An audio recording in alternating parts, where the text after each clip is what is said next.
Үш күннен бері археологтар Шымкент қалашығында қазба жұмыстарын жүргізуде.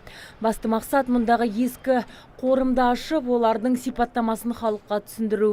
Оны қалпына келтіруде жоспарға алынған, яғни Шымкенттегі ескі қалашықта археологиялық саябақ салынады. Қазба жұмыстарына бюджеттен қаражат бөлінген. Халыққа, мынау айналадағы қазіргі қала тұрғындарына осы ескі тарихын білсін, жалпы жас өсіп келе жатқан ұрпақтарға да осы жалпы тарихты білсін деген мақсатпен осы жерде археологиялық саябақ тұрғызылу жоспарлануда. Енді бізде бұл жерде жұмыс аз емес, өте көп. Осы 3 жылдың көлемінде жұмыстар жүргізіледі.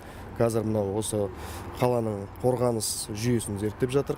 3 күндік жұмыстың нәтижесінде мамандар 19 ғасырда қолданылған калибр сынықтарын тапқан. Болжам бойынша бұл заттар Қоқан хандығына тиесілі.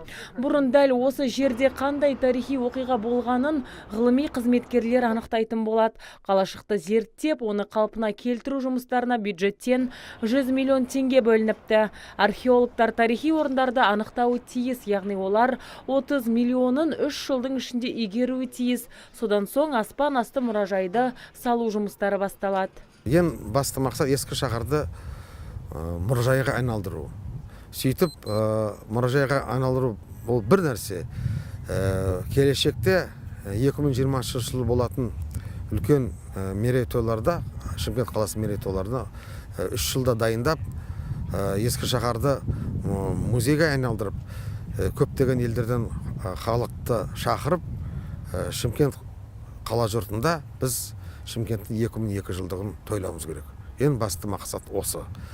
Археология жұмыстары басталды. Археология жұмыстарының нәтижелері қазір күнде өте жақсы болды. Жобаны іске асыру үшін арнайы орталық ашқан жөн дейді мамандар. Өйткені мұндағы жұмыстың қиындығы мен кедергісі де көп.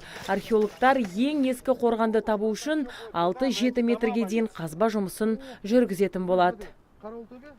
Азиза Мадияр, Бахадүр Тәжібаев, Абзал Тұрабеков, ТВК телеарнасының жаңалықтар қызметі.